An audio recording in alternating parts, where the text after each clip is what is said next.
Good evening and welcome to News Channel 8. I'm Jerome Aegean, and these are some of the top stories we have for you tonight. A St. Croix man recovers from a serious gunshot wound. Senate President Ronald Russell explains the overrides from last week. And St. Croix firefighters clean up Christiansted. These stories and more up next on News Channel 8.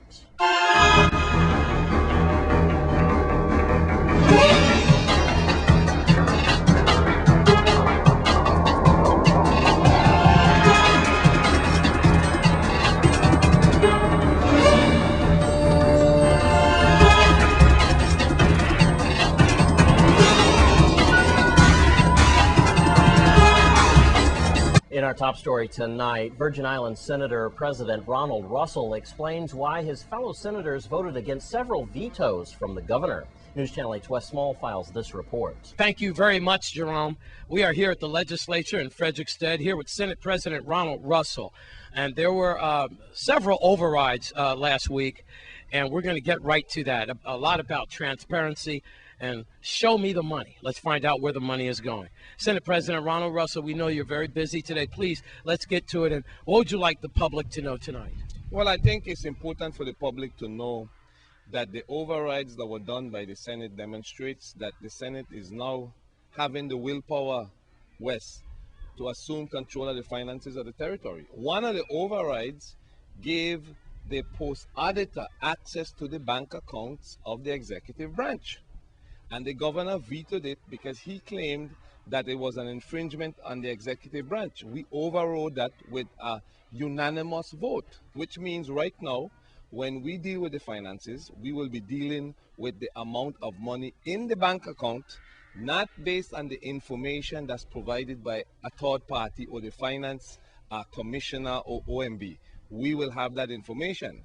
We suspect that the governor opposed it because it gives us direct information and a degree of transparency to the Senate, and they want to keep the separate branches, the legislature and the executive branch separate. But we believe we need this to demonstrate leadership to the territory and financial control at a time when we're going through difficult financial times. There were some other overrides too, like for example, $70,000 so that we could have transmission between St. Thomas and St. Croix of the legislative hearings. Why would the governor veto that? When we're using WTGX equipment and we need our own equipment, and it was vetoed, so we overrode that. He also vetoed $375,000 to give jobs back to persons who had lost their jobs because of federal funding that was taken away. We believe jobs are important. We had to override that to give back those people in hospital and in health their jobs. So it's a situation where we in turmoil, the executive branch want to move one way, but we move in deliberately and decisively to deal with the finances of the territory. All right, those were just some of the overrides and so forth. Is there another message that you'd like to tell the people of the territory as they approach Thanksgiving, Senator, and Christmas? Okay, the delegate sent us a letter to open the dialogue about the CFO. Federal intervention in terms of finances might be necessary, Wes. We're not generating the revenue here in the territory, and some of us are approaching the federal government to get some subsidies, especially for workers' compensation. We need help. We need a forgiveness of a previous debt, and we need an infusion of capital from the federal government. We're still an unincorporated territory, you know, Wes, like a colony. So if we're a colony and we're having difficulty, maybe the mother country got to step in and help a little more. And that's how some of us doing it. We're going to approach it very deliberately with Congress. We're going to provide the arguments, provide the data, provide the information, and say, okay, you're going through a commission restructuring the finances of the country. Well, restructure the finances of the territory and provide relief for some of the people. It includes the LEAC too. So don't think we have forgotten about that, because we are going to approach the federal government about that LEAC. That's a cost of living nightmare in this territory that we believe energy should be assisted through federal government aid. At the Frederiksted Legislature, thank you very much. We're fortunate that you're an attorney. I think people feel good about that. Transparency is very important, Senator. I'm Wes Small for News Channel 8. And we want to thank Ronald Russell, Senate President, for coming out tonight and making that statement. A St. Croix man was seriously shot early this morning in Gallows Bay. News Channel 8's Wes Small has the details. Thanks a lot, Jerome. We are in the Gallows Bay area. You know this area well, where the waterfront is that way. Here's Don Quixote, right? You know that right there. Here's what happened. We believe it was about 4 o'clock in the morning where we have a 43-year-old man that sustained apparently serious injury to his privacy area.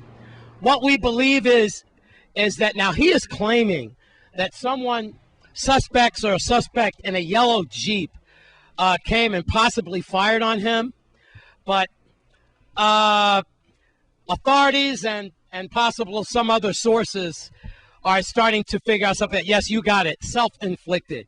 Now, folks, it might seem funny, but within the last 2 weeks, 3 weeks off the top of this reporter's head, we've had some self-inflictions, so to speak. Now, like I said, I wasn't there here at 4 o'clock in the morning, and we could very well be looking for suspects or a suspect in a yellow Jeep. Possibly it could be a yellow Jeep we're looking for. We have to go with that suspect says. We have a 43-year-old who's in stable condition. 4 o'clock in the morning, we believe that the magic bullet, so to speak, traveled through his waistband. Perhaps he was pulling it out and trying to defend himself or doing something. Perhaps he was just tucking it in. I don't know if the weapon is registered or what have you. I'm sure forensics and detectives are checking that. But here's what we have. We have the bullet going through, I guess there's no delicate way to say this, but you know, his private all the private areas, and then the bullet ending up in his thigh. Definitely a painful experience nonetheless. 43-year-old man sustaining a lot of damage to his private area at 4 o'clock this morning. If you know anything about this, then you should call Crime Stoppers at 1-800-222-TIPS, or you could call 911. In Gallows Bay, I'm Wes Small for News Channel 8. Thanks, Wes. And we've now learned that the victim told police he was robbed of his watch and jewelry, and police also found a gold pendant, sunglasses, and a pocket knife at the scene, as well as one spent shell casing. And world-renowned minister Showalter Johnson held a conference at an East End location to speak about his theories of living in today's serious times. I got the opportunity to visit with him before he spoke. Well, I'm here up in a very nice house in Villa Madeline doing an interview that I've been waiting to do and wanting to do for quite a long time. I just happened one afternoon to be walking through downtown Christiansted, and I happened to run into Showalter Johnson. And he and I just hit it off quite immediately, and we started talking about quite a few different things, and I was excited to get him on our program to be able to talk to you a little bit about what he has to say and what he can bring to us here in our territory. He's also with Tim Polowick, who's also his assistant here, and you did see him get interviewed when he got right off the plane with Wes Small earlier this week. And I'm here with Showalter Johnson, and you are the founder of CVG. Is that correct? Did I say that correct? GVG. GVG. And GVK. Right.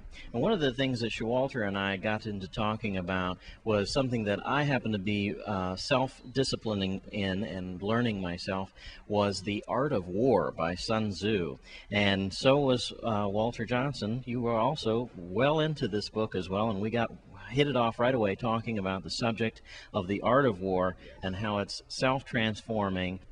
Well, one of the things, just going back to what we spoke about, you and I converged pretty good, and as we take it from the art of war, we began to teach this kingdom message, which is contradistinctive, is antithetical from religion, because we believe that religion is really a principality.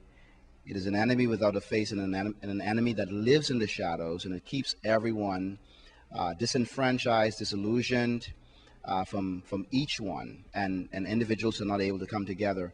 But we really believe that a next level of the art of war is beginning to take the 7 systems back, because these 7 systems are the templates of warfare.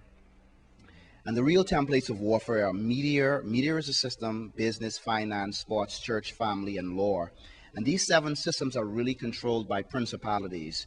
But these 7 systems are also mind molders. And so as we begin to travel, as we begin to speak the kingdom, we realize that people are very important, but systems are controlling the minds of the people. So we really believe that these are the thought lives for every economy as we go in with the strategies to take over and begin to release people into their dominionism. We realize that systems are the things that are controlling people. We don't get in fights. We don't get in controversial fights. We believe that these 7 systems are mind molders, and we want to take it back. He who takes these mountains can take the nations back. You've fallen into the 7 systems as well. Tell us a little bit about how this has affected you and how you found it. Yeah, well, I was introduced by Dr. Showalter Johnson when I met him. And how this affected me, let's see. As a trader, I was knowing some success before. And I'll be real honest. As we start to walk through in this kingdom age and realize who we are in the kingdom, and that is actually a reflection from God of how he sees us. Not how we see ourselves in the mirror every day, or how we are led to believe we look by our friends and family as we get to our little situations where they like to speak to us that we don't know enough, don't this and that.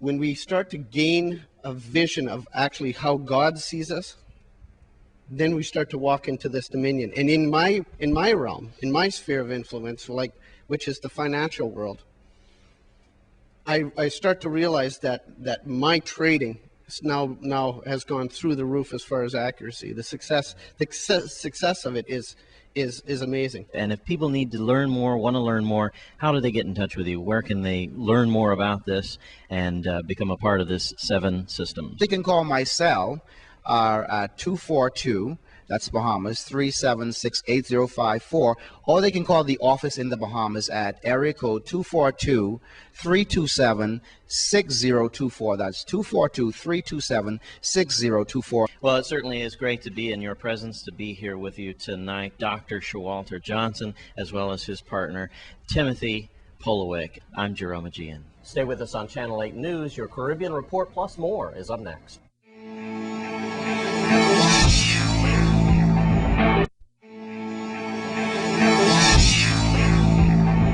And let's take a look at your Caribbean Report for tonight.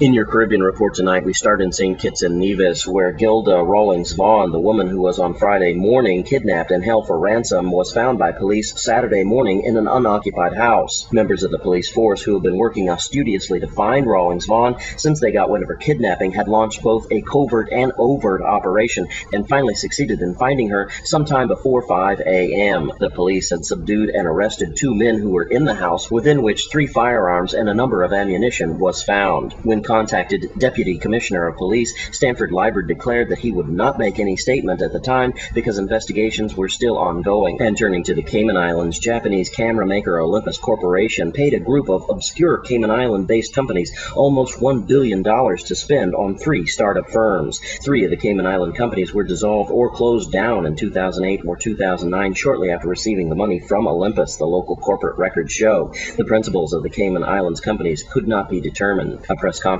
on Thursday, held by Olympus Executive Vice President Hasashi Mori, said that the only information the company had about the shareholders of the 3 Japanese companies is the names of their entries and their bank accounts. We know nothing about who they are. And finally, in the BVI's, Sego Bay Tortola, the government of the Premier Ralph T. O'Neill, OBE, will today name the Sego Bay softball field in honor of a young legendary multi-sport player, the late Roger Allen Hodge of Sego Bay. Roger Allen Hodge was born on March 8th of 1972. The late Roger Allen Hodge will be honored today, October 31st, with the naming of the Roger Allen Park in Sego Bay, and will become the first young Virgin Islander to be bestowed with such an honor.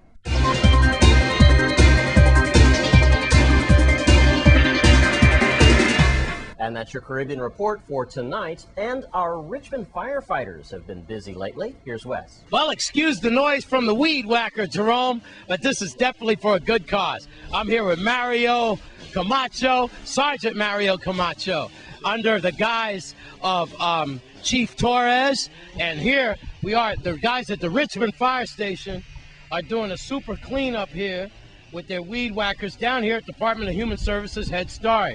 Yes, sir. Hey, Fire Sergeant Camacho, thank you so much. What does this mean for this community down in here by, the abandoned D. Chabert building and the waterfront as, we try to beautify the island?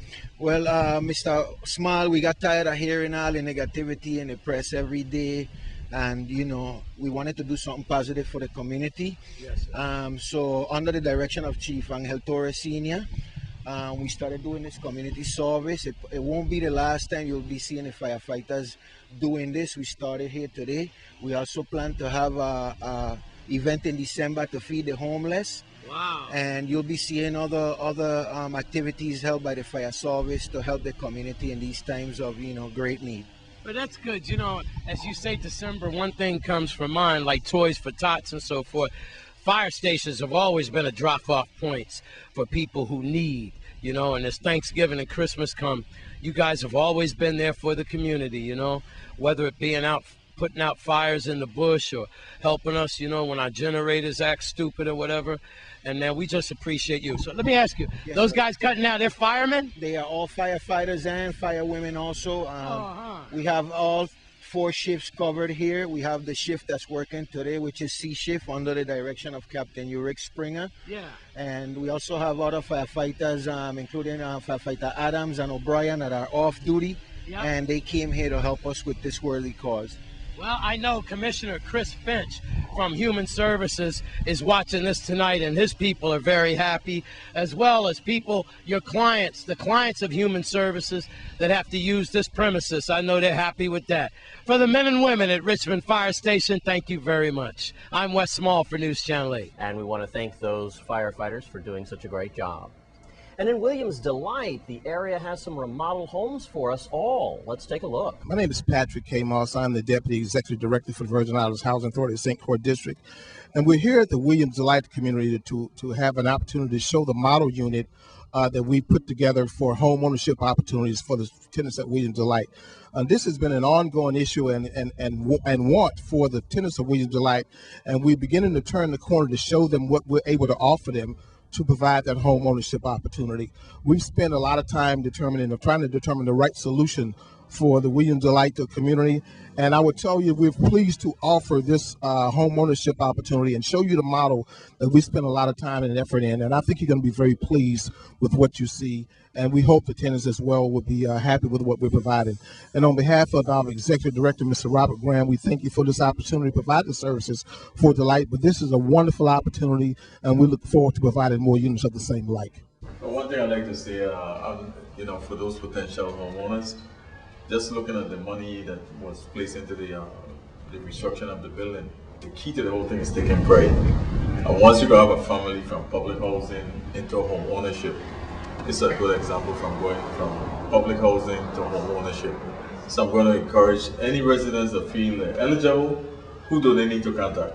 They need to contact the manager of the Williams Delight community, who will in turn refer them to the rural development to ensure that they can have an opportunity to fill out an application to pre-qualify for home ownership. Very nice looking houses there. And when we come back from this break, we'll talk a little bit about D. Hamilton Jackson Day tomorrow. Stay with us on Channel 8.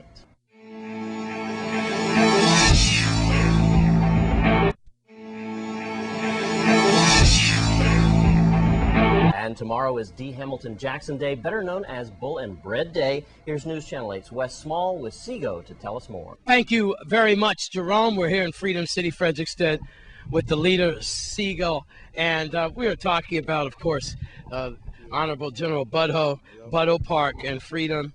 And then tomorrow is Bull and Bread Day. This gentleman on your shirt is...